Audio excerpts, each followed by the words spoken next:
to the Lawrence vote, the 1 and a 2 and a 3. There you go. Okay, so this is the number one, first time for this session to meet the candidates. So I welcome everybody that's here, and I look forward to the people in the audience coming to the next one. The next one's going to be in Lincoln City at the library. So the flyers are going out. So we have candidate Cathie Rigby, who's running for Commissioner seat 1, and Commissioner Walter Chuck, he's our incumbent. He is running for his seat 3.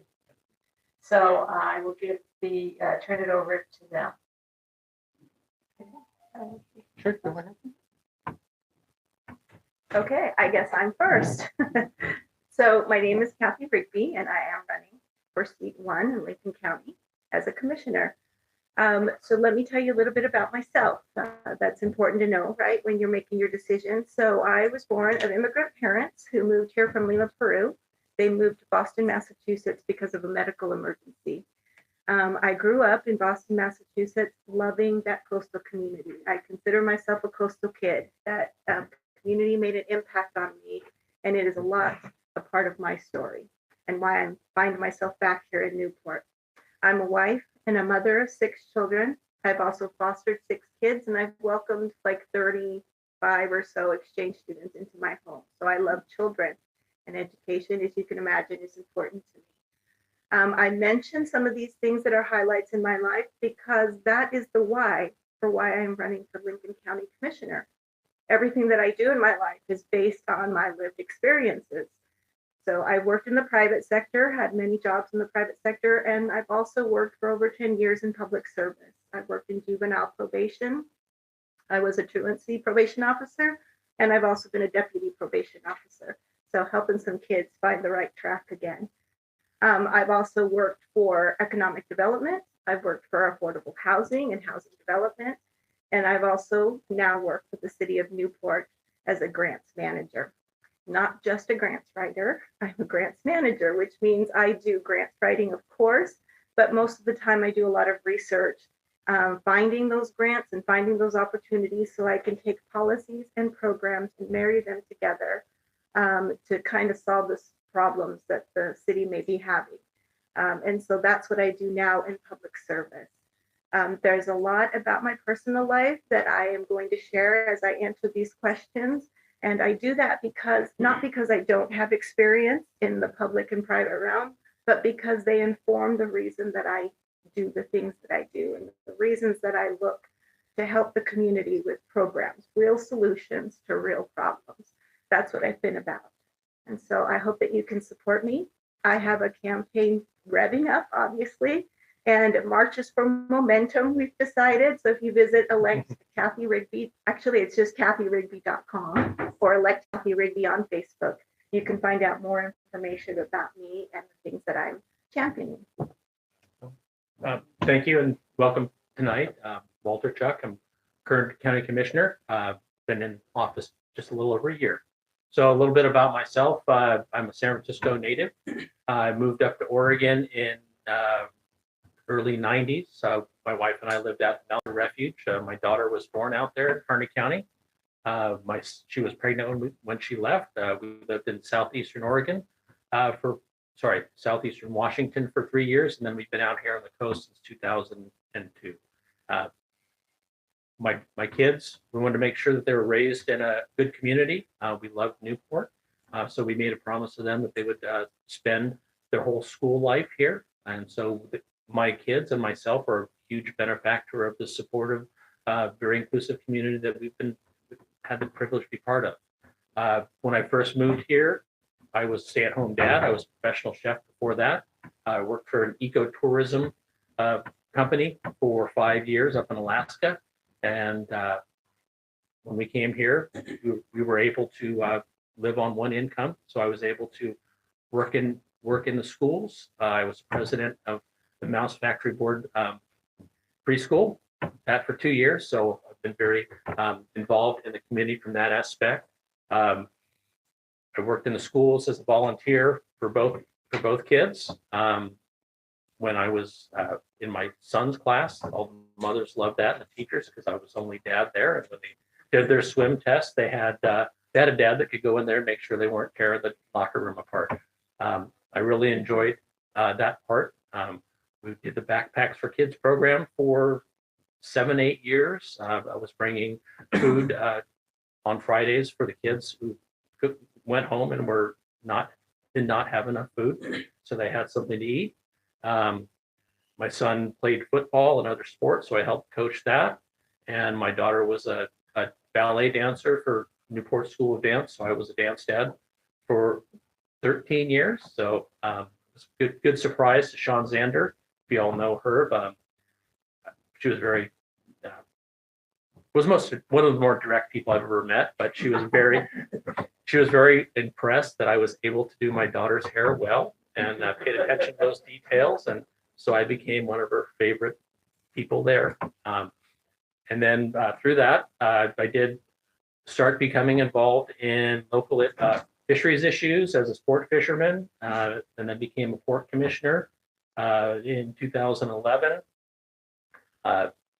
Prior to that, I started working part-time for a superintendent of 3 small water districts here. He did Otter Rock, the Otter Seacrest development in Beverly Beach, and I started working on the weekends for him because he thought, oh, you're a pretty smart guy. Maybe you should try water treatment. So that became my full-time job. When he retired in 2011-12, so I started doing 2 of the water districts there. So I've had a very broad experience providing services to people. And then as part of the Port Commission, I really enjoyed doing that. The economic development part about and working with the community. Through that, I was able to get onto the Ocean Policy Advisory Council, which is a governor appointed position. And what we did was we advised the governor's office on ocean policy issues, marine reserves, updated territorial sea plan. We worked on offshore wind in 2 iterations and other policy measures. And then basically became a county commissioner. Enough about myself. I will welcome your questions and looking forward to just mingling with people after we're done up here.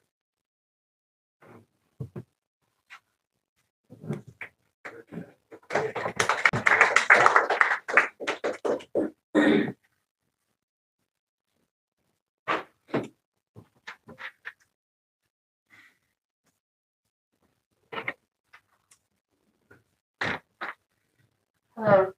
So I have a series of questions that are going to be asked, and then I have one in the basket from the audience. And I'll ask it, and then you guys can just take turns. Okay. What community activities are you involved in, and why? I can be loud enough. I can be loud. I said I had 6 children. So right now, what community activities am I involved in? I just left a series of meetings actually today. So I'm in a governor appointed position with OBPAC, that's the Oregon Pedestrian Advisory Committee. I have a love for all things transportation, but mostly I'm the pedestrian version of that OBPAC group. So I want communities to be walkable and accessible, and that's important to me. I also have a disability in my family, a few family members with disability. So I care about things being accessible. So as part of my work with OBPAC, I've also been invited to join UAC, which is the Universal Accessibility Advisory Committee. And so both of those are governor appointed. Also serving on Leadership Lincoln, so that's put on by the chamber. Day 1 of my being hired for Newport, I was asked to attend Leadership Lincoln. And by the 3rd class, they asked me if I'd be on the committee because I had a lot of things to say. So just a note, if you have a lot of things to say, you'll probably be asked to serve. So I'm still on Leadership Lincoln. This will be the 3rd year that I'm on that committee. I recently joined the Cape Perpetua Collaborative. Don't say that too fast. Because I care about the ocean. I'm a big fan. I've mentioned that before. So I care about it being sustainable and accessible for future generations. Cape Perpetua is educating me, but I love that area. I want to be sure that it's preserved and that there's a lot of education around that. So I have joined the board this year. We just put on the Land and Sea Symposium, which was hugely successful. And I'm proud to say that I was part of that collaborative effort. There are a few more committees that I know I'm going to be forgetting, but those are the groups that I'm mainly serving with now. And as they come up, because I remember them, and as other questions come up, I'll tell you, I think there's a couple others. Just so as far as local, I've been volunteering at the Community Services Resource Center. We just put the plaque up there for Claire. I think it was very important that we, as a commissioner, that I saw what the services we provide to the homeless people here and how they are treated. They're treated very well. We do have a great, very dedicated staff and volunteers that work there. It's a very unique program. It's one of the only ones that is county funded in the state. I think that we need to make sure that we treat the people here with respect and kindness and dignity, and they are, and that's how they are treated. They're felt welcome, provided with services such as showers, laundry, and things like that. We do have a volunteer doctor that comes in there. Chantel has set up some dental services so that they can go there and get some dental work done. Just some of these things that need to be provided to people and help make their health lives better. As far as other things, I go to local chamber events, fundraisers, community things. Since becoming on the commission, I'm working with EDAL, Economic Development Alliance of Lincoln County. We just gave some grants, some transit lodging tax funded grants out to the community. I'm really happy that two of the larger ones went to address our housing issues here. And some other ones were some other small housing related, and then some other small community things. Uquinna Bay Economic Foundation, we provide grants to through the businesses, working with other Oregon Coast Community College. Hospital is on there, those things. Working with the aquarium, I'm on the board now to do things, working on the aquarium and advising them on how best to provide fund to the community. Claire, before she passed, she asked me to take her seat on the inner community health network, and what that is, it is coordinated care organizations through the Oregon Health Authority, advising on the Oregon Health Plan. Samaritan Health is currently on that board. Hopefully, their partner comes on, and we will have more access and more funds available for our local healthcare. Healthcare is going to be a big deal coming up in the next few years. Lincoln County has an aging population, and with Medicaid funding going away, it's going to be more important that we have people in these positions that advocate and make sure that we can provide services to not just the people over 60, but also our youth, which we need to get more youth here and make sure that they are taken care of too. A lot of things I'm working on, it's healthcare, and also just economic development.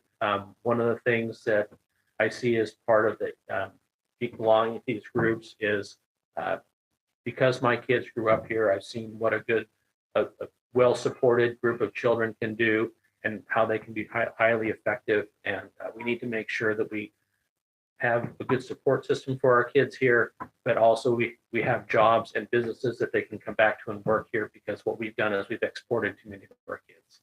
So we want to make sure that they can have that opportunity when they come back and when they graduate, because we should not be shipping out our highly functional and very successful and very motivated kids out to other places and let them be the benefit, other places be the benefit of what we've done to nurture our children here.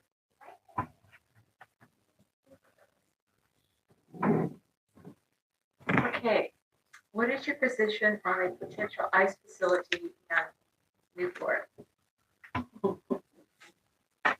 Well, I mean, no, never over my dead body, if I could say that. No, yeah, yeah. So I mentioned that I'm a daughter of immigrant parents. My parents came from a country that they dearly loved. They had no reason to leave. My father, when he lived in Lima, Peru, was a teacher. My mother was a nurse in surgeries. They had a happy life. And prior to me, they had my older siblings. They came to the United States. My dad became a janitor. My mother became a nanny until she learned how to speak English. And then after many years of night school and hard work and multiple jobs, she became a nutritionist for Suffolk County, Massachusetts, where she taught folks who were living on food stamps how to keep their families well fed on that very low budget. And she also started the 4-H program in Suffolk County, and I was her first member. So I love 4-H. I watched this hardworking woman take all of her talents and pour it back into her community to serve the people that she lived with and the people that she knew she could help. So when I think of an ICE facility, it makes me angry, quite frankly, because we're taking creative, hardworking people who want to just give their families a better life, and we're treating them like garbage. And I don't know about you, but that's just not okay. That's just on a human level, not okay. It's not okay for me. It shouldn't be okay for my children. It shouldn't be okay for your families, because we are human beings and we should learn to love and respect everyone. When I came to Oregon, that's the first thing that I loved about this place. I come from a very right state, right? I come from Utah, and it's not always a friendly place. And even when you are lucky enough to find your community, and I did, you sometimes forget, or maybe they forget, to look at me, right? So no matter how much like them I appear, my views will always be centered around the family that raised me and the culture that taught me how to be a human being. And I will always fight and champion for them. So that's how I feel about ICE facility in Newport. I would just have to say no. But to elaborate on that a little bit, so my father-in-law is he has dual citizenship. He came to this country from Colombia. He came as a student, and he met my mother-in-law. He also fought in Korea, and so he not only did he come here to learn and take advantage of getting a good education here, he fought for the country. And then he spent the next 30 years of his life working for FMC, working on the Bradley fighting vehicles and other in the defense industry. So that's where he's at. And you know, he does not sound like he does have his accent. And talking to him, you know, we've advised him not to go down to hang out. Don't go to Home Depot. He lives down in San Diego, and I just don't think that someone who has done that should have to not be able to go to Home Depot. People should not be judged because of how they look, what their accent is, and where they might be going to shop. My father was a first generation here too, and his family came over here and started a store in Chinatown. So they had that for over 70 years, and then sold the store, and you know, everyone went out to their different spots in California and Oregon and Washington and other parts of the country. But you know, he was the same way. He fought in World War II. So you know, judging, you know, listening to what happens now, you know, as someone who is a first generation person here and doesn't look quite the same, or is a little bit too high on the color wheel, as I would say, should judge. No. Having an ICE facility here would be a great detriment to the community. I mean, regardless of what some people in the community may think, whether they might be in favor of it, the damage that it would do to this area would be not we would not be able to overcome that. That stigma would be on there forever, and it would just be very hard to get here, and I think we treat people better here in Lincoln County. So I do not think it would be a good idea. We should be welcoming or even considering it. So that's my personal opinion and thoughts. Okay, can you explain the role of a county commissioner? Yes, I can, because I thought about this. So a county commissioner really is the voice of the community, right? So they're put in a position to set some policy, set the direction for the county. And that's one of the first tasks that a county commissioner has to do. They have to work together to set what the priority and the tone will be for the county. So how will those subject matter experts that are employed in the county direct their efforts? So that's task number one. The second task is they manage the money, right? You are asked to manage the budget for the county and weigh those decisions that you will make about the budget, that make sure they're in line with those priorities that you've helped to set. And so the third is that, of course, there are a couple of personnel people that report to you, being the council.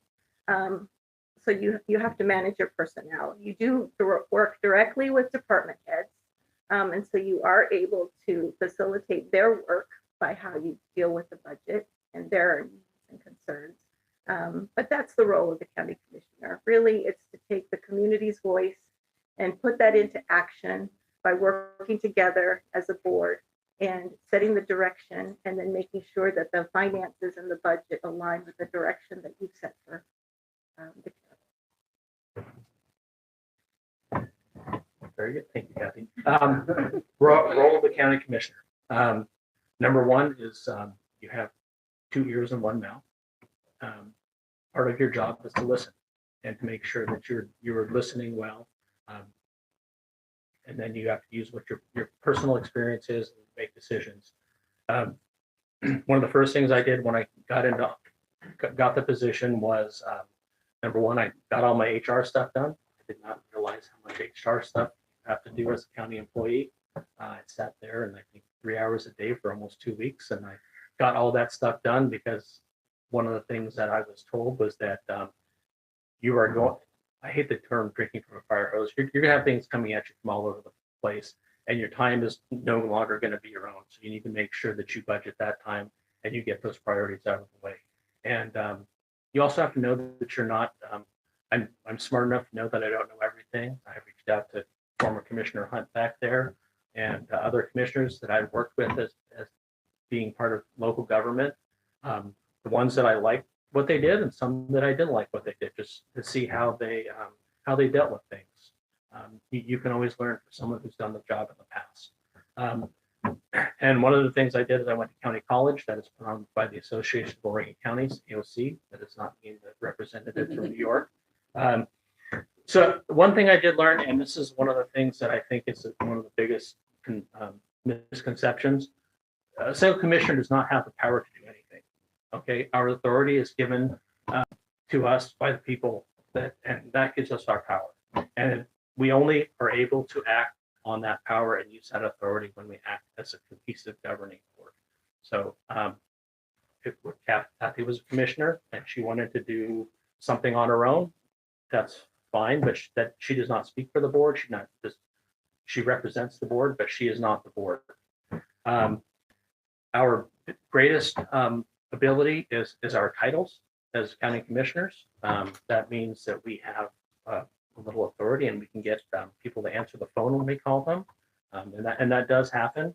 But what we can do is we can be conveners and collaborators. I've worked with the mayor over there on some things, and I cannot tell him what to do, but if he has a problem or if he needs me to reach out from somebody and work with him on some things, I can do that. I've been working with the city of Depot Bay and Glen Indian Beach Sanitary District on an issue.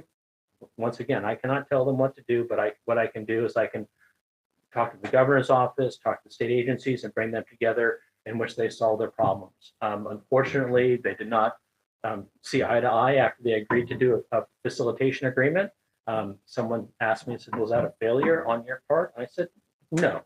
My job was to get them together, put the right people in the room, and let them work it out amongst themselves. And whether or not they choose to go forward with this process or solve their own problems, that is up to them. But my success was getting him in the room to agree to it in the first place. And we're going to have, Cathie, if she becomes a commissioner, she and I, we're up here as a commission, we will have a lot more failures going out and doing things than we will successes. And you just have to make sure that your successes are good, and it's something you can hang your hat on. And like I said, we don't have, and it's another misconception. It's a misconception. We don't have any authority over elected bodies, but what we can do is bring them together to do solve common problems. The other thing that is good about being county commissioner is we're one of the few elected public officials in the county that are compensated. So I quit my job to do this. And what that allows me to do is I'll focus my energies on what I think we should be doing, which is advocating for the county, whether it's through the legislature, state or federal, working with local governments. And as Cathie said, we have two employees. We only have one of them right now. It's county council and county administrators. I do work with the other elected officials, the assessor, the DA, the sheriff, and the other county clerk, and we do appoint and dismiss the department heads. But other than that, we do not have blanket authority to tell employees what to do. In fact, that's how we as commissioners can get in trouble, by creating hostile work environments and things like that, overstepping our boundaries. I think a lot of these things, knowing what your lane is, if that makes sense, and making sure that you stay in that lane and look for the things that you can do and things you can accomplish with that authority that's given to you. Frankly, day-to-day operations, there are 400 plus employees in the county, and that is a lot of people that work for the county. I think we have hired good people that are running the departments right now, and part of being a good leader and being part of person in authority as a commissioner, you need to trust those people that are in those departments. The elected officials, I do work with them. The only authority we have over them is the power of the purse, as Cathie had said before. That is the one thing that we do have control over, and not on everything.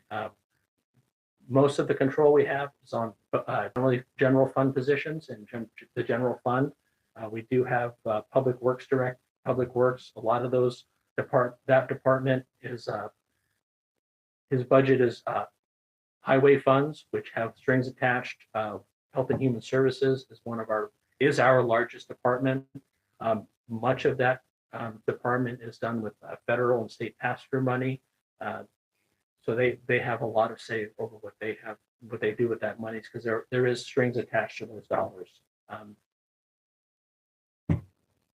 Other things county commissioners do is they go out and meet with the people, and that's the other thing that I've been trying to do, is get out to city council meetings. I attended my first tribal council meetings, and it's not just to show up; it's to just get a feel and talk to the mayor after the meeting, talk to tribal council members after the meeting. We have a lot more things in common than we do differences, and I think by showing up and just seeing what happens in other parts of the county, you get a better perspective on how you can better govern.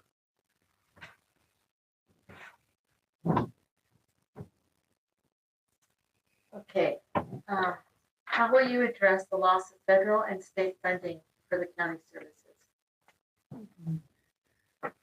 That is such a good question, because that's something every community is facing right now. It's something I'm dealing with the city of Newport.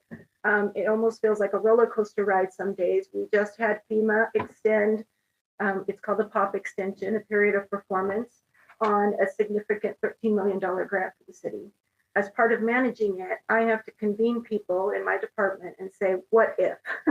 What happens if this fund stops March 4th, which it was scheduled to stop. And that's a full stop, no more work, no more invoices, you can't do anymore. What do you do? So we didn't wait, obviously, till March. We started talking last month. How far are you? What's left? What are the plans? Where can we safely stop if this doesn't go through? So there is a lot of preparation that goes into managing grant funds. You have to know the laws. You have to know the policies. You have to know where you're at all times on a project. I am not an infrastructure, water and sewer expert, yet I feel like one some days because I have to talk water and sewer. I have to talk to my engineering department and say, what is the work that's happening? Where can we stop? How does this align with the grant? And how is this project impacted if the funds go away tomorrow? And that's the environment we live in every day in grants world and in cities, in communities, because we're dealing with federal government that is very unstable right now. So we have to give our community some stability by preparing, by thinking of these things out front, and dealing with the issues that we can control. We're in the kids section. So what can I control? I can meet with my departments. I can talk about position in place with where we are in the project. I can talk about the dollars that are expended, the dollars that have to be, the dollars that we can do without. And we did all of this before March 4th.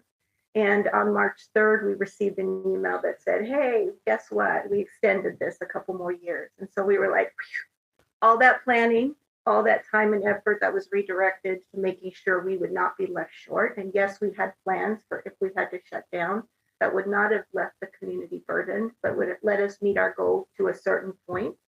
And then we could strategically plan in a budget season later on. But we did that planning, and luckily it was wasted effort, right? So we would rather be prepared than to be caught, unprepared. And so that's the type of work that I do in grants management.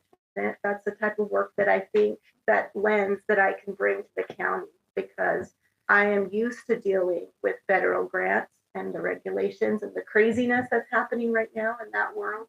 I'm also used to dealing with state grants. Oregon is a new state for me. So I have been diving in and becoming familiar and creating relationships. One of the boards that I mentioned that I forgot to mention was that I'm in a middle housing Oregon homes code planning committee. I'm like, I am what? and I didn't even realize I was being put on this committee. But again, I asked too many questions when I went to an infrastructure summit, and they said, hey, that's a good question. Come ask it in this committee. And so I am reading a lot of stuff, and I knew about housing, but this is plans and codes and building plans. And so I am getting well acquainted with the way that the state does its forward progress on developing new programs, new legislation that will impact housing, for instance, in this particular project. So I am becoming well aware with the way the state does things. I work with a lot of Business Oregon folks, and I'm creating those relationships. I've been working with ODOT and creating those relationships. I'm on a first name basis with the car safety seat program manager. I'm on a first name basis with a lot of people in the water and wastewater work. They appreciate that I'm enthusiastic and eager to learn. And they appreciate that I'm responsive, because I am. I cannot leave the city unattended, right? Because when these grants scream for something, they want it now. And my departments don't have the time to stop and give them this paper and that paper and this invoice. And so that's my job. I go get all those things. I make sure that it looks like we are just smooth sailing at the city. And if I don't do that, our city councilor will hear about it. Our city manager hears about it. There'll be some news story that says we've lost some big money. And thankfully that has not happened. And so I'm appreciative of the relationships that I've built. And I think those will be important at this level, helping the county create more partnerships, more relationships, and as Walter mentioned, convening more folks together, because it's going to take a whole bunch of folks working together to solve the same problem that we're all going to have up and down this coast if federal and state funds stop. Well, that's the big question. That's the big elephant in the room. So I put make as much of a case for it to continue as possible. And what I mean by doing that is making sure that all three commissioners, and that's the other thing too, is, you know, we are stronger as a whole. And, you know, what I hope is that the three of us who are working for the county see what the needs are of the county and make sure that we have those in the best interest. And number one is bringing money to the county. Currently, our general fund budget, which is just our taxes, rates, and fees, that is about a third of our budget, a little bit less than a third. And so when you look at what the county does, you look at what would happen if 2/3 of that money went away. That is not a good picture. And so what I will be doing is making sure that I work with the state.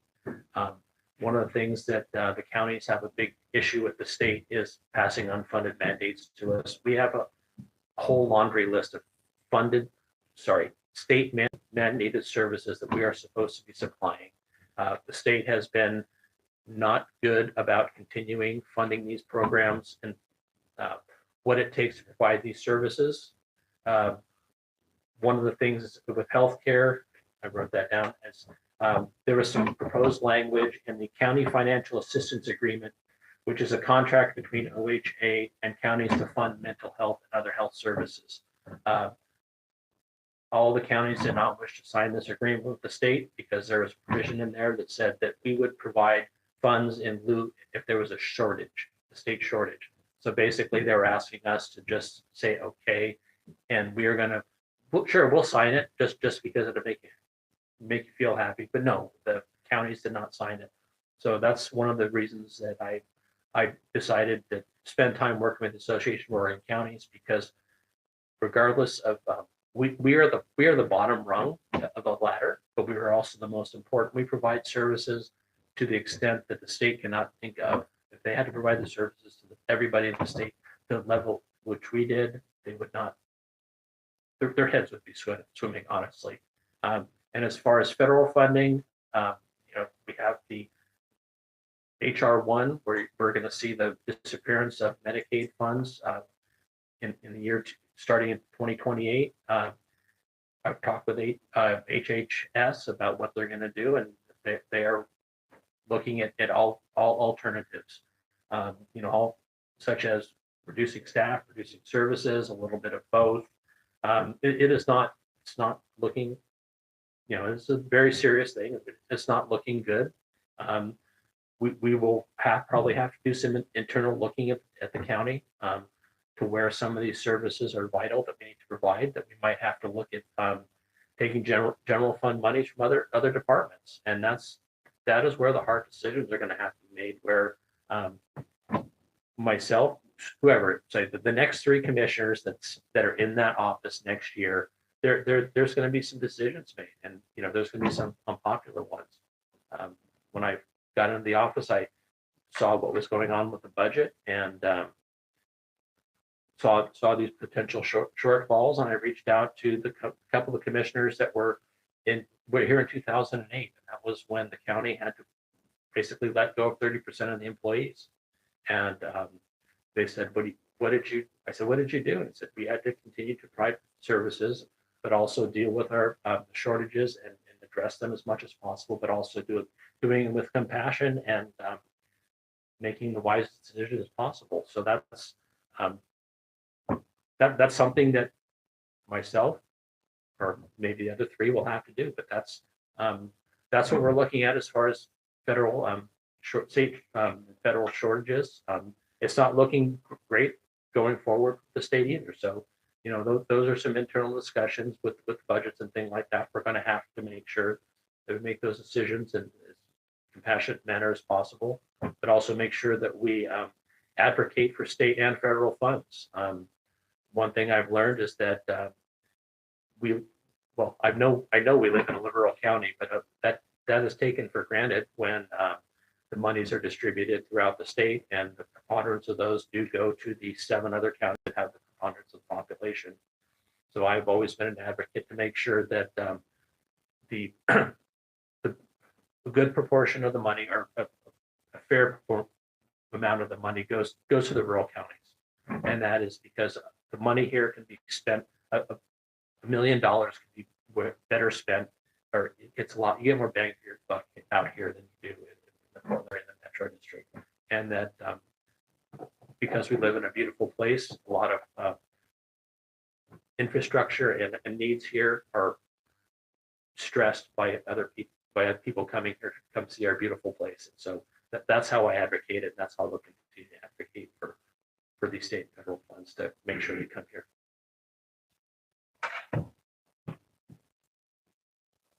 Okay.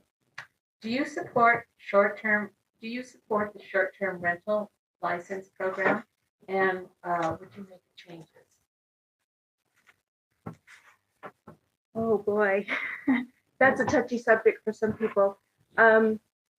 I understand the concept between short-term rentals because I also had a short-term rental when I lived in Utah. But I also understand affordable housing and the impact that those short-term rentals can have on what's available here in our communities. And so it's a complicated problem, but I also know that short-term rentals don't bring in the kind of income that communities need that would offset the lack of affordable housing. So I do agree that short-term rentals need to be monitored. They need to be, the fees need to exist because that's the only amount of income that we can capture immediately. We obviously get transient lodging taxes in the future from those, but they do need to be carefully monitored and regulated because they do cause a deep impact into some communities. So if you overextend, if you have too many, and that fluctuates depending on what the market is doing and what's available to the community, but that can harm a community. So you really do have to keep a close eye on that. And affordable housing is a generational problem, right? This we are 10 years behind in building enough homes to house the people who need homes. We cannot build fast enough to keep up with what we were behind, let alone to keep up with the growing population. And so we have to be very adamant about what we do that impacts the housing stock we currently have. And so I have ideas that are on my webpage about what we do for the existing stock, how we have to maintain and preserve that so it's available. And short-term rentals are a great opportunity, I understand, for some people. But if the owners of those short-term rentals live out of state, and these are second or third homes for some people, that money is not staying here in our community. But the impact of those rentals is staying here in our community. And so we have to be very careful stewards of that because the impact is ours, right? And so it's a problem we're going to continue to have. And I think that putting them in the zones, regulating the amounts, controlling the fees, all super important to make sure that we're being fair to both sides of that discussion. So thank you. So basically, the county does have a program. You know, I support that. That was put in place by the commissioners. But I think it also needs to be pointed out that, as Cathie said, that some of those houses did take away from houses that families could have lived in. I think, and the other thing that when I explain to people about the short-term rentals, the county has its own policy. The city of Newport has its own policy. The city of Yachats has its own policy, and so each place manages it their own way. I was talking with the mayor of Yachats, and he said they're actually having people that are letting their licenses lapse. So, is there a need for these areas as a business? Yes, if people are allowed to do what they can with their property, but they also need to make sure that we also need to make sure that we address the need for housing in our areas. When we moved here, it was much more affordable, and there's much more available. My daughter is, and I'll just go on the housing part of it. My daughter is a paramedic here in town, and one of the first things that she was asked when she applied here was, "Do you have a place to stay?" And that wasn't part of her being employed here. But what I found out was, a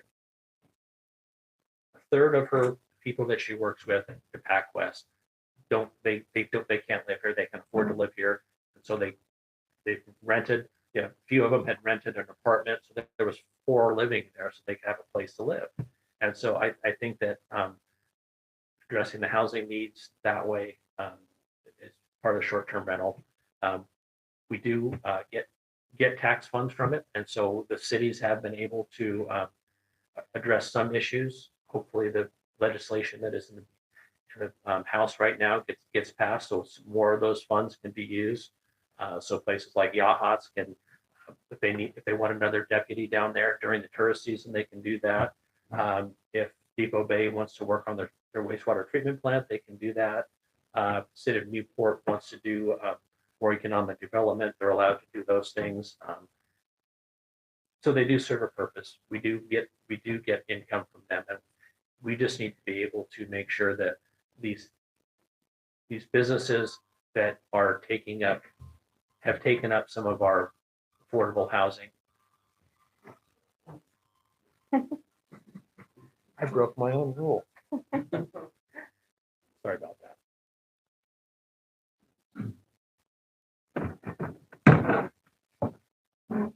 That these short-term rentals are a contribution to our community. And like Cathie said, that they do we do welcome people into the community, but these they do need to make sure that they contribute to our economy, whether it's through their taxes or buying goods and services here. But if there were to be any changes, and I have been asked about my views on it, it would have to be a glaring need, and even then, it would need to be well thought out. It would need to be supported by the bulk of the people, and even at that, we might not change it. So I mean, I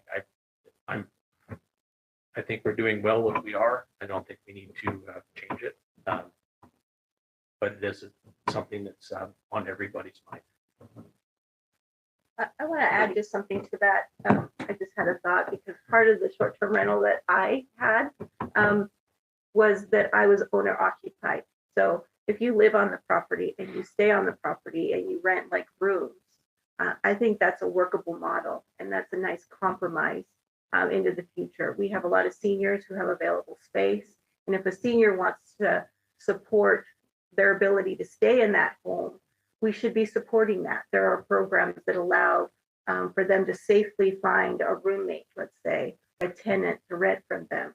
Those kinds of programs allow us to have a good shared housing type of situation, and don't take away from the community, but add to it. And those kinds of programs I'm all in support of. That's the kind of rental property that I was. I stayed in my home, but I used empty rooms as my children grew up and left home, so that they wouldn't be wasteful, so that those could be made available to somebody short or long term who wanted to use the space. And there is a lot of need for that in employees, so that kids aren't piling up in a home and causing maybe other problems. And then there's also the students and the younger population that we want here, that the next generation isn't capable because of our economy to buy a home.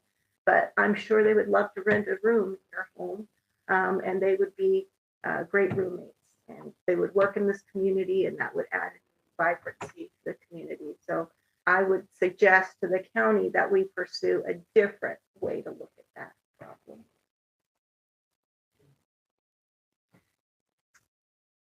Okay, what experience do you have preparing for emergencies? Okay. There are emergencies and there are emergencies. So I will address 2 different types of emergencies.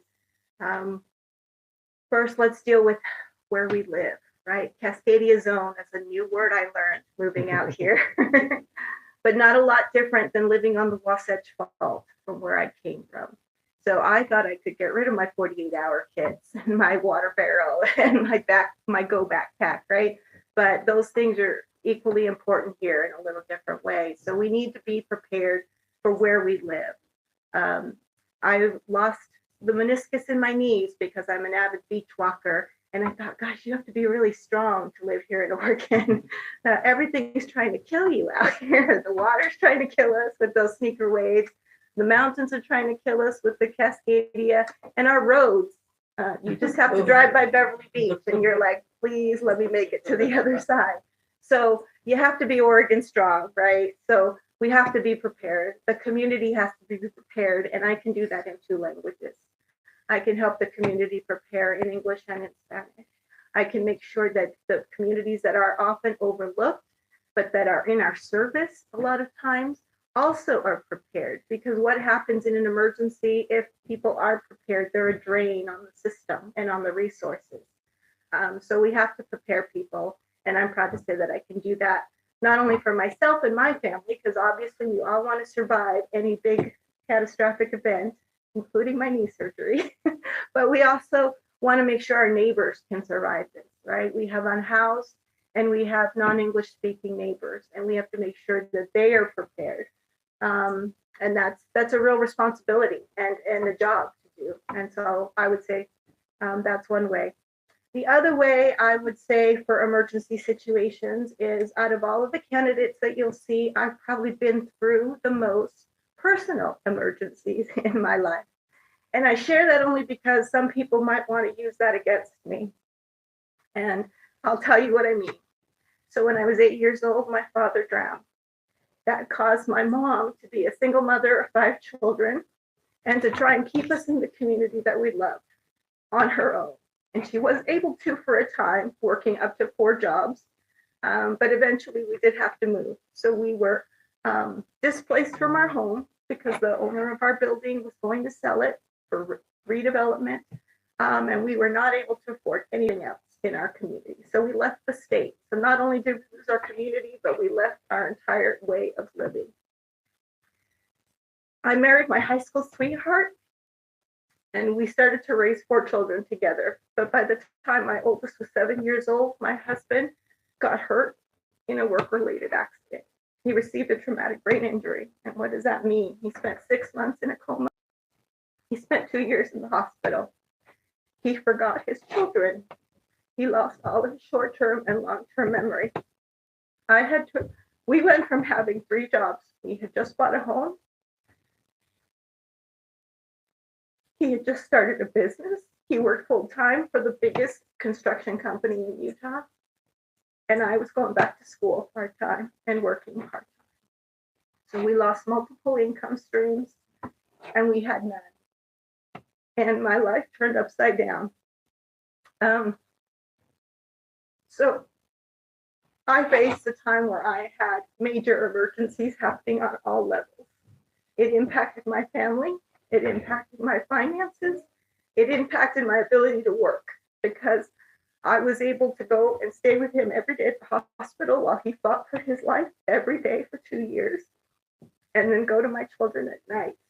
But instead of going to sleep, the moment they went to bed, I started work. I was given night work, and then eventually my grandmother took care of my children so that I could work in the daytime and see my husband at night with the children.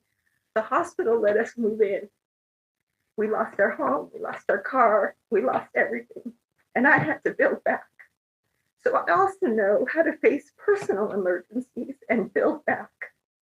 And that's why I'm a public servant today, because I want to help other communities understand that the policies that they take affect real people. The positions they take affect real people, and sometimes people can't build back, and it's difficult. I fought my way back a couple of times with things working against me, but I was always willing to do that, and I was always willing to learn a lesson and then share it in my public service.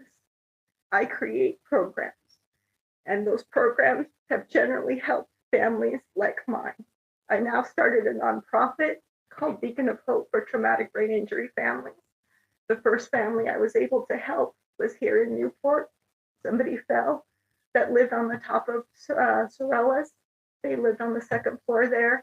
They fell, and that man was the Martin family. He was a sole supporter of a disabled daughter, and then he became disabled himself. My first nonprofit event was the Newport Tree Festival, bringing a little bit of economic development to the community.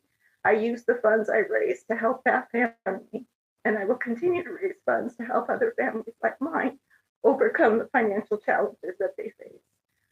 And that's how I prepare for emergencies. So I wanted to share a couple of personal stories because I wanted you to know that I take all of that personal. I care about the community I live in because I needed community several times in my life, and I relied on it, and I want that to be available in this community. Thank you. Maybe I shouldn't go after that. Thank you for all you like that. Preparing for emergencies, talk to Cascadia, that's the big onus that we have here. I think we can always do a better job of making sure that we inform the citizens of what they need to do, whether that's go bags, make sure you have 7 days of water, your food, if you can, if possible, a generator or something like that, and also be able to be aware that you need to be able to be self-sufficient. We live in a very remote place. If we do have the Cascadia event, we can plan on the bridge not being here. And I've heard from talking with Sam, with our emergency person, also working with some tsunami preparedness with the port, is we need to be able to look at being self-sufficient for 2 weeks. We are lucky that we have the only airport that is above sea level, above the tsunami zone on the entire coast. So that will be a very important piece of infrastructure. We have the building down there at OSU, but that's just going to be that's just good for surviving. Making sure people know what they need to be prepared for it. Part of it is making sure that when people visit here, whether it's a short-term rental in the hotels, that they have as much information as possible. But that's not what people think of when they come here. They don't think about that, and it can happen at any time. We can try and improve buildings, things like that, and other emergencies like Cathie was talking about, not personal, but things like we had with when the SNAP benefits were gone. That was being able to have the ability to reach out to the community, know who's out there, so you can make up a difference in that. The tribe did a great job. They gave quite a bit of money to the food banks, and knowing what an emergency is and how we can react to it, and just making sure that you have the ability and you have the contacts to reach out to people that can't make those decisions and bring that help. So basically being aware that there will be emergencies and making sure that you have the ability and capacity to at least make a difference and know where to look to solve those problems. Thank you both. What alternative forms of energy do you support, and do you think our county can benefit from them? I absolutely do. So I put solar panels on my home the first opportunity that I could. And I drive an electric vehicle. So I'm very supportive of any of the alternative forms of energy that we can take advantage of here on the coast. They have to be made affordable for everyone, because it doesn't do the community any good if only one person on the block, right, can have it. We need to lower those utility bills for everyone. And so we have in the state accessible programs to help make those programs accessible to all. What have I done in the community? So twice I have applied for and been unsuccessful in getting the Community Renewable Energy Grant for Newport. That is a daunting task, and I didn't have all of the language involved, but I knew that we were going to give it a shot. And we scored within 3 points of getting the grant. The next go round, we hired a consultant. Yay! So that meant we were going to get it, right? No, grants have become super competitive, and even with everything going for you, and I don't think the consultant got as good a score as I did, to tell you the truth.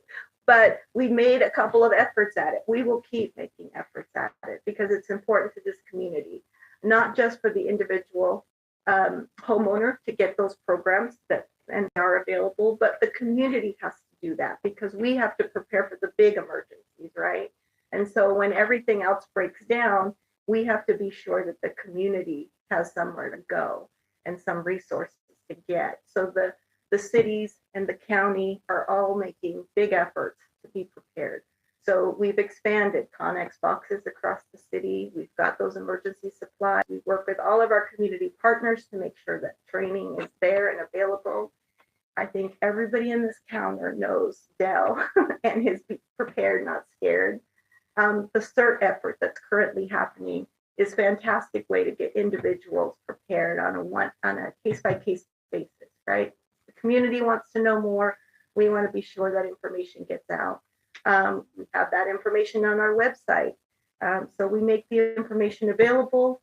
We participate in getting as much of the resources as we can here in the community so that the government is secure and able to provide for its citizens when an emergency hits. And then we try to, as much as we can, educate the public so that they can be prepared themselves in their own home. And so that's just one way. There are numerous ways. I know that we have a science community here that is actively working, and I've reached out to them to see if we could partner on other opportunities for wind out in the ocean, and just the education that we can get from those researchers is super important. We have a lot of natural resources here. We need to preserve them, but we also need to see how we can work with them to help us have less of an impact, and so that nature has a less of an impact on us as well. Well, thank you. I support proven forms of alternative energy. Solar, wind in areas that are already proven that they work. I think whenever possible, the energy should be produced in as close to areas of need as possible. And what I mean is, I'm also an outdoor enthusiast. You know, I drive up the gorge and I see all the windmills up there. That's on private property. You know, that's fine. But I do work with ODFW on quite a few wildlife issues, and I know one of their concerns is these large solar farms that are being put up on throughout the state. Those solar farms are going to displace wildlife, and you know what is going to happen? What's the impact of that? A lot of that energy is not going to be used in that sagebrush habitat. It's going to be there are going to be large trenches dug, and that power is going to be transported somewhere else. So I think that if we can produce the energy in the large population centers, I think that's a lot better. That's where it's going to be used. Less impacts out in our wild areas. I think the environmental concerns of location and impacts of wildlife need to be taken into consideration with large-scale projects. One of the things that I worked on as an advisor to the county commission, I was on the FINE committee, which is Fishermen Involved in Natural Energy.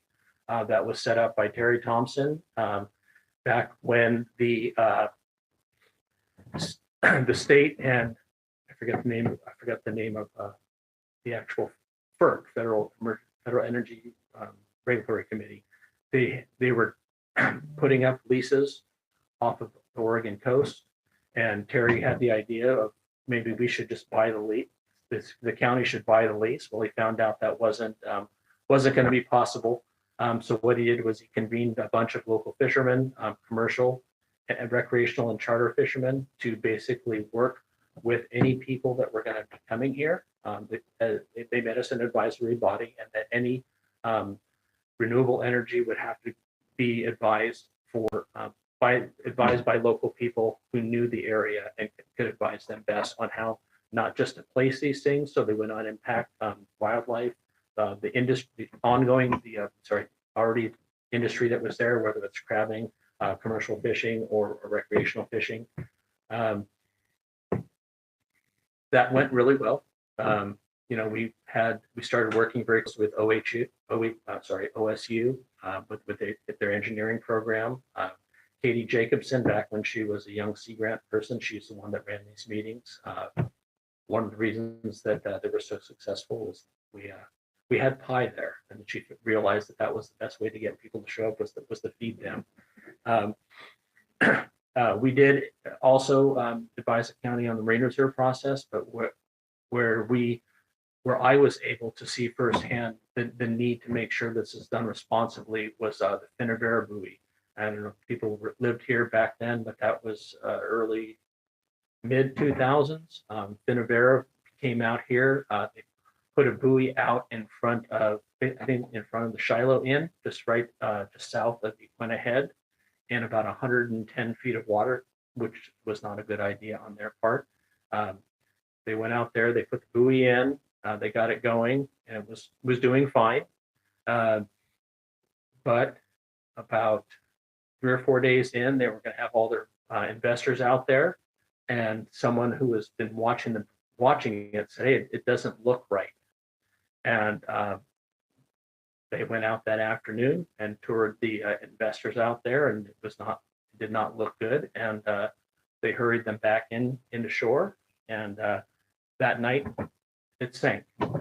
Okay, and so that was one of the biggest concerns that we had was, what are you going to do if it doesn't work? How are you going to clean up the mess?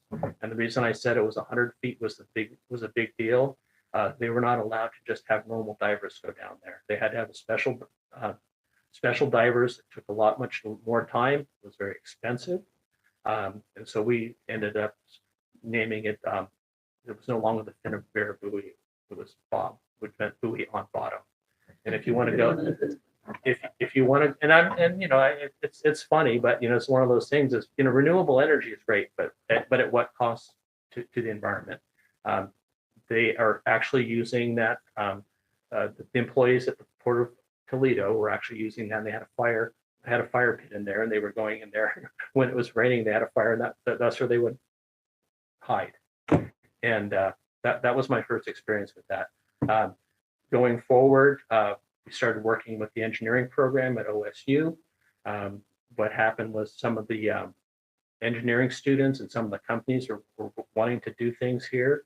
They were coming and asking the fishermen about what does it take to have something survive out there in the ocean. And our fishermen are great. They're very informative, but they also know what it takes to conduct business out there. They were able to talk to the engineers and point out things that they did not understand or did not know what happened out there, such as currents and things like that. Going forward, we were able to work with OSU and a couple students. There was a successful buoy out there. It was at the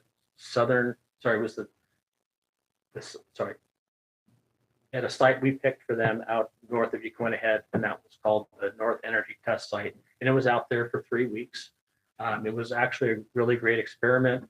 It produced more energy than I thought.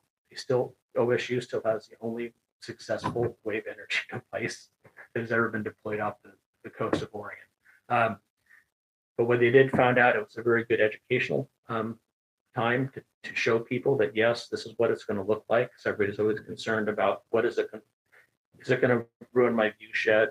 It was a very, very great opportunity to show people what can be done out there.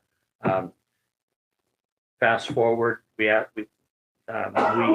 Fishermen's Advisory Committee was asked to look for a site south. We found a site that was not going to interfere too much with the fishing. What they've done with that area at the time was they put a lot of buoys out there to monitor the benthic zone, currents, what might happen to these structures out there. Sarah Henkel was very instrumental in all this. She still works for them. OSU. And then once we started getting along, they actually asked for Fine Committee to do a larger site. And so we did find a larger site that's just outside of state waters.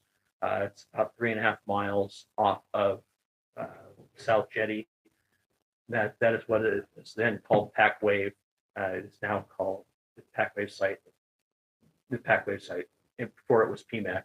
And so this, hopefully this year or next year, there's going to be the first 2 grid connected wave generation devices out there. And basically what Oregon State did was they built a plug-in strip. And so what's unique about that is if a company is going to become testing here, they don't have to go through the permitting. They can just plug it in, and then the power will be going to the grid. This has been a long thing, but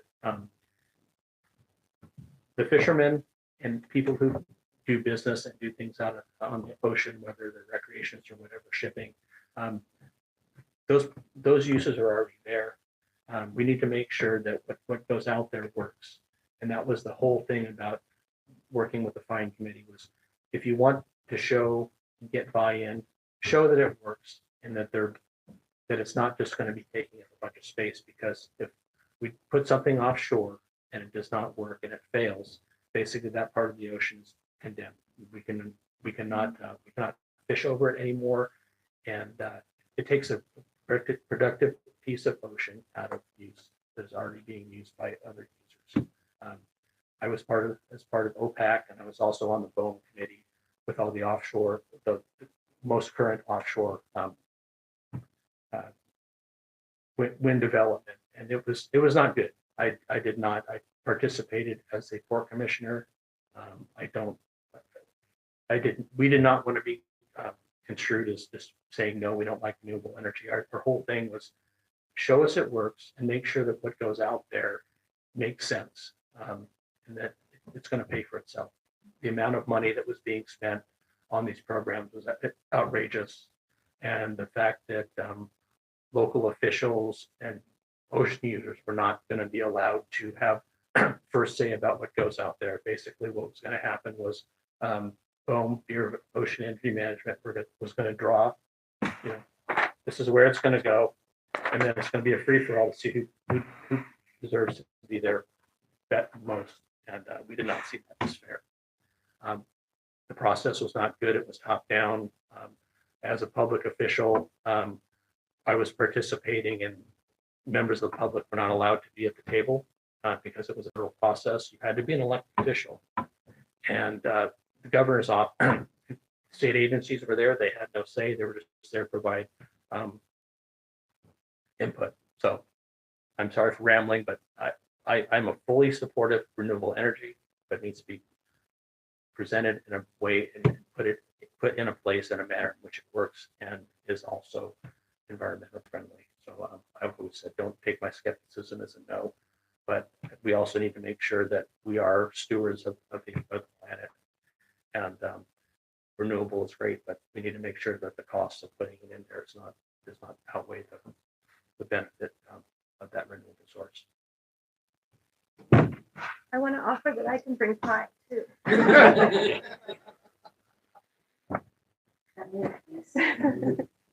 Do you support the county's resource and homeless shelter? I do support it, especially because it was a coordinated effort. I feel strongly about the people that are unhoused. I worked previously to coming here to Oregon for the Salt Lake City Coalition to end homelessness. We thought it was possible, right? This is a problem again for our generation that we need to solve. And there are no easy answers. There's no magic bullet to that problem. We're talking about a mental health issue. We're talking about a housing issue. We're talking about a health, and we're talking about a human issue. So there's no easy solutions to that. And I support services being wrapped around housing, right? We need to give temporary shelter, but we also need to provide services. And a shelter that provides that and connects them to services is super critical. The closest we were able to come up, I worked with the city of Salt Lake, the closest we were able to come up to ending homelessness is that we ended homelessness for our seniors in Salt Lake City, and we ended homelessness for our veterans. We built structures that were specifically for those communities. And so the unhoused, at least in Salt Lake City, are not those folks as of when I moved, right, 3 years ago. And I hope that those efforts continue because those populations are most vulnerable, right? We owe a debt to our veterans and we owe a debt to our seniors. They've lived a life. They deserve to end that life in dignity. We would want the same for ourselves. And so I don't know what the county can get to. I am thankful that that population is small that uses that resource service. In Salt Lake City, we were talking about a resource shelter, the first one for 200. The next one was for 300. So we had a volume to deal with. So I'm grateful that our problem is not there, and I want to work to make sure that it doesn't get there. But we do have to have coordinated services. We do have to have multi-departments working on it. This is not a solution that can be taken care of by any one jurisdiction or by any one solution. And so I loved Oregon's plan for dealing with it initially by having a coordinated effort to create the shelter. We need to make sure that they have all the services they need and they have the wraparound services that they need. So that our neighbors, and they are our neighbors, can be well taken care of and that they can have a dignified life. We are a public facility in Newport, and we see our neighbors every day because they just need those basic human services like a restroom. They need to get back and forth. They want to be clean. They don't want to smell bad. So there are community partners that kind of come in and fill those services, and we need to be supportive of those community partners. They're doing a hard job with very little. And so I'm supportive of continuing at any level of government to give support where we can, to do research anytime we can, to see what works and what doesn't work, and to end homelessness. That is the goal. So, yes, I support the Community Services Resource Center. Seeing what it does firsthand is great. And then what really struck me was how long it took it to get going. It took three to 4 years to get it off its feet. Many thanks to the mayor and city of Newport. I mean, if it wasn't for them, it wouldn't have happened. And buy-in from neighbors such as Debbie. I mean, and we were at the dedication the other day, and there's some skepticism there, and part of it is making sure that the center keeps going. When I talked to Chantel, it costs about $500,000 to $600,000 a year with rent and all that stuff. So it's quite an expense. The city helped us out with some of it. Chantel has been great for doing grants. We need to make sure that it keeps being funded at the level it currently is and increasing that. What really struck me was many of the meals they serve there, they're provided by the community. There very few of the meals they cook there are done in-house. They have other food there that when they don't have donations, but a lot of the restaurants and community members support that. So it's good to see the support and make sure that the facility is, like I said, well run and funded. And the other thing that I've learned from Chantel and from being there is that not only are the people that use the shelter very thankful for it, but they're also very cognizant of the neighbors there. They actually make sure that when they connect themselves, even better behavior than normal, to make sure that they continue to have that place. They know that by being good patrons and good people, that they're going to make sure that stays there, because if we don't have the community buy-in, places like that will not exist. So I want to make sure that myself and other commissioners and work with HHS and make sure that we keep reaching out to reaching out for grants. Unfortunately, we've talked about the lack of state and federal funding come up. I've reached out to quite a few nonprofits on behalf of the shelter, and basically all the pots of money that used to be available, they're still there, but they have gotten smaller and smaller with more and more entities putting in for them. So we just need to make sure that, as far as the Community Services Resource Center is, we make sure it's an attractive thing for independent outside funding to want to fund, but also make sure that we have a lot of successes and a lot of good story behind us for when you go to the state and federal for more funds.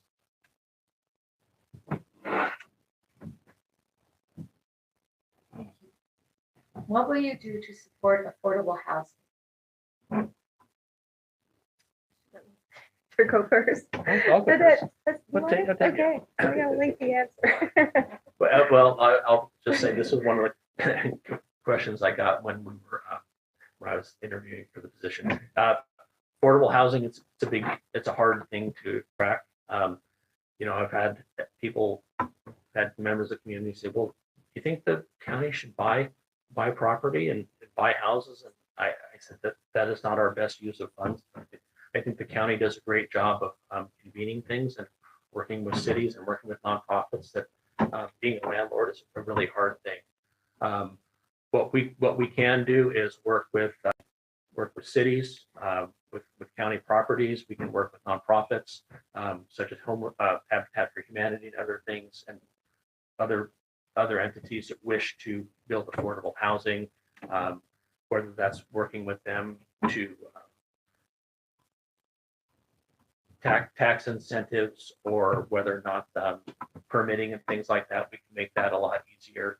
The state has a middle income revolving loan program right now that cities, I think Toledo is looking into it. Some other places are looking into it. Looking to where we can either use our property or use our authority, or what we can to bring other people to the table, and making sure that we're working with other entities to make sure that we provide this housing. One thing that I've learned that creating housing is great, but one of the things that happened up in Lincoln City from talking to Senator Anderson is that they built a large complex up there, and I think it was 150 units, and so they figured that, well, that'll be great. We'll get at least 100 houses freed up. And what we did not, and what and Cathie alluded to, is it's called stacked housing, where a 3-bedroom house will have 3 or 4 families living in it. And so even if you build the housing, a large amount of units, you're not going to get the benefit of that much because of so many people that are living in these houses. We just need to make sure that we identify places where we can help. We can help facilitate, use our what we can to make sure that we are creating housing, and especially working with the cities, because building the housing where people can't get to the work is not good either. So we need to make sure that we're creating housing where these people need it, and so they don't have to drive long distances to get to their jobs. Okay, I'm glad you went first because I have a lot to say. I've been working on affordable housing, I think, probably since my family was displaced, right? So gentrification is a real thing, and displacement is a real thing, and it happens because a city or city policies disinvest in a community, let it get run down to the point where nobody wants it. And then the only thing that moves in are investors that want to turn around and flip it for profit. And then you create high luxury situations. And the people that live in those communities can't afford to stay there. That happened to my family. So I've seen it firsthand, and I know how it happens. And it starts with disinvestment. So not only do we have to consider the investment we make into affordable housing, but we have to stop disinvestment into communities. So we have to stop slum and blight. Now, when I worked in Salt Lake City, well, let me back up. So this mattered to me so much that I based my education on it. So first I went to school to get my bachelor's in political science because I was going to become a judge and save the world, right? And then I worked for lawyers, and they told me, oh, please don't do that. You'd be wasting your talents. You need to go use your mouth for something else. I'm like, okay. So I went to school and got my master's in public policy, and my focus was affordable housing. I wrote my capstone on it. And I wrote my capstone with 5 colleagues because we were picked as probably the loudest and most loudest advocates for affordable housing to go to a competition for the university.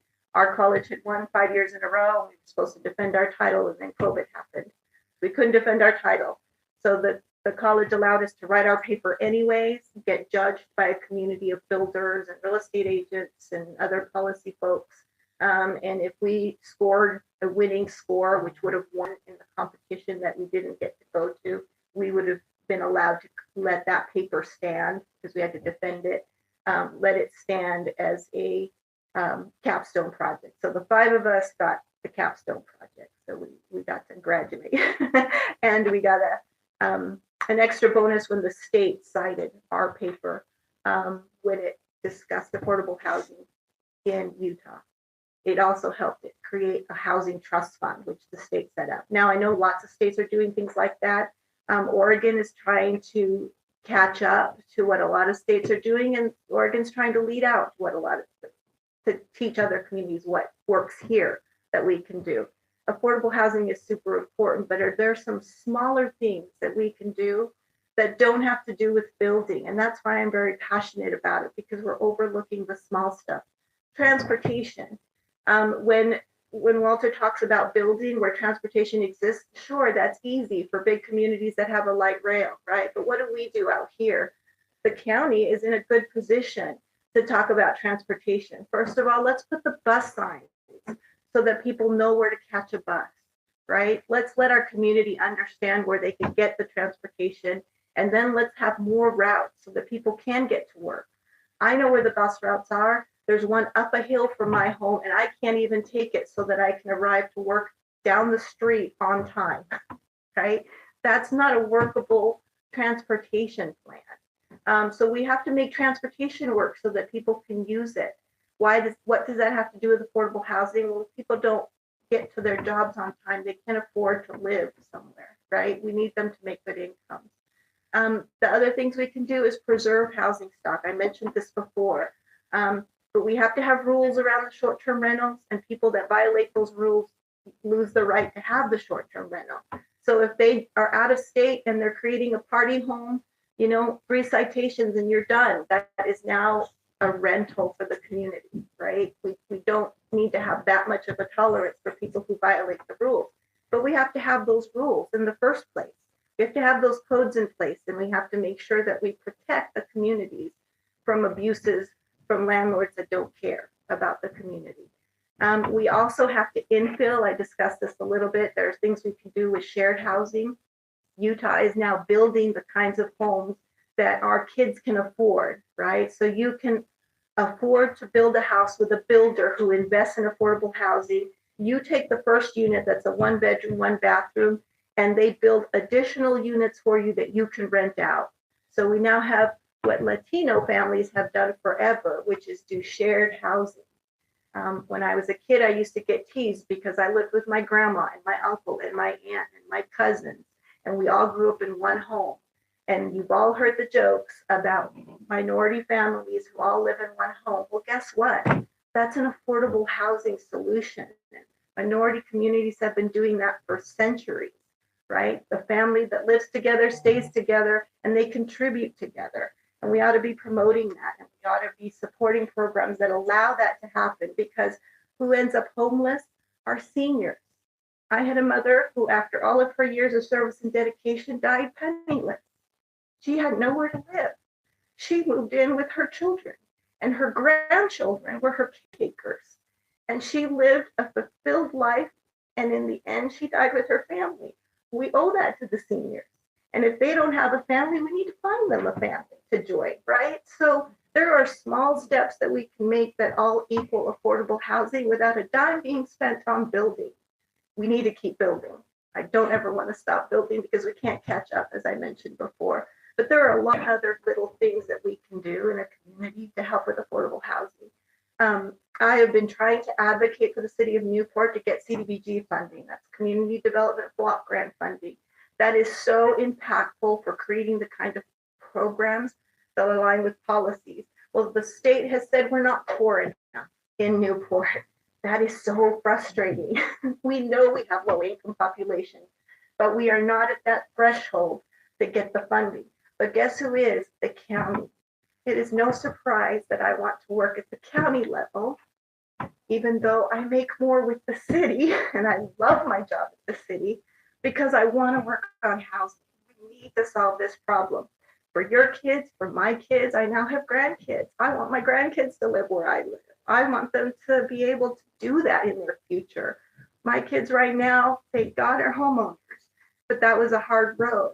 But there are many of our kids who can't be homeowners, and that seems tragic because that used to be part of the American dream that my mother came to have, and that lots of your family came to have, right? That used to be the American dream, and it's so unreachable these days. So affordable housing is a cornerstone issue that impacts everything else. You can't have a healthy lifestyle if you don't have a home. You can't have services and benefits if you don't have an address. You can't feel safe in your community if you don't have a roof over your head. So it touches on every other problem. And if we don't solve affordable housing, we don't help our communities. And so I'm advocating for lots of little steps, creative thinking, which is why I went into public policy, because I want to talk about the things that don't seem like they relate, but that, guess what? They help, and they add a little bit more, and they help preserve our housing stock, and they make it so that a senior doesn't stay in a home that rots around them. And then the developer comes in and sells it as a high-rise condo, right? We want to keep that house for generations as what we call naturally occurring affordable housing. And so we have to work to preserve those homes every bit as much as we have to work to build new.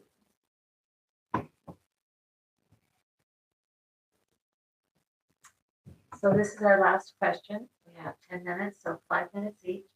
And personally, I think you've answered this question, but I'll see if you have anything you want to add. What will you do to bring stability to the county commission? Wow, that's a hard question, because most people will tell you that stability is somebody who's been here forever and is going to keep doing the same things over and over and over again. But that's also a definition of what? Craziness, right? Sometimes it's okay if you hear a new voice. Sometimes it's okay if you hear a new perspective. So I want to bring stability to the county because I want to say, let's consider all the voices. We have many. What's great about our country and our community is that we should be welcoming all kinds of different voices, because you never know where that great idea comes from, right? Einstein was an immigrant to this country, and wow, right? So let's consider change as a possible solution to stability. Let's create stability because we allow new voices to be heard and for some changes to be made. And I think that creates stability because it creates trust. I think people that know me and the personal relationships I've created trust that I will do the things that I say I will do. I think the city trusts that I can deliver on some programs and policies, and definitely on my duties and responsibilities as outlined, right? So you build trust over time, and I think people can bring trust into an organization with them, and that creates stability. And then open communication, right? We've had dysfunctional communication, let's say at the county level, and we've lost sight of the work that needs to get done. I'm never going to lose sight of the work that needs to get done. I'm about the work that needs to get done. I'm happy to work behind the scenes, in front of the scenes. I just want the problem to solve. That's what excites me. Let me have the problem. Let me figure it out. Let me work with some people. Let me make some friends along the way. And then let's just solve the problems. I don't want to talk about it. I want to do something about it. And that's why my campaign motto is build tomorrow together, because I think people can do things when they do them together. That's been my experience in life. And that's what I hope I can bring to the county that provides stability. Well, great stability. One of the things that I think I have done, and I have done throughout my life, is I continue to act in a manner that shows stability. You know, I've been in a lot of positions for a long time, a lot of time, and what you can do is be judged on your actions and your results and how you conducted yourself. I think I've done that. I'm going to continue to do that. As far as working with other people, I think that the commissioners need to acknowledge that we do have common differences, and that we all bring something different to the table. But also we need to know that 90% of the work we do benefits the county as a whole, and that's who we work for as a county. And that's why I enjoy what I'm doing. I enjoy getting out of the community, doing the work. One of the things that I've always done is I've never been one of the person to be front and center, to be the one, wave waving my hands and getting the accolades. I would much rather just do the work. I enjoy doing that. I've always been a hardworking person, and that's what I intend to do, is to do the work and continue to do it, and also to be seen in the community doing that. Whether that's working with the city, working with the tribe, working with other entities, and doing that, and not just showing up, but also being part of it, being part of the solution. You know, it's very easy to attend a meeting. It's very easy to show up at a function, but you need to participate. You need to be part of it and to contribute. So I would continue to be. Good evening. The library will be closing in 20 minutes. The library. So no, I will continue to do the work. You know, whether I get credit for it or not, that's you know, I guess that's not fine anymore. But no, I'm going to make sure that I get out there and do the work and be seen as a positive influence and being positive and making sure that we conduct ourselves. I conduct myself in a manner that instills confidence that people will say that he's actually doing the job. And the last thing I'd say is my wife, she doubted my sanity when I put it in for the opening. But she said, when I got it, she said, well, you know, sweetheart, she said, now you finally get a chance to see what you can do, because you're getting a chance to do the stuff you've been doing basically as a volunteer for the last 15 years. And now that you're being compensated, that you can get out there and do what you've been doing and not have to divert your attention from something else. So I enjoy the work I'm doing. So thank you. Thank you guys, and thank you guys for coming. And I hope some of your answers have been some of your questions have been answered. And we'll have this. We're going to have several of these until the May election. So thank you guys. You did wonderful. So now it's the audience's time to ask you anything. I mean, if you want to talk, because it's not that get out. 10 minutes.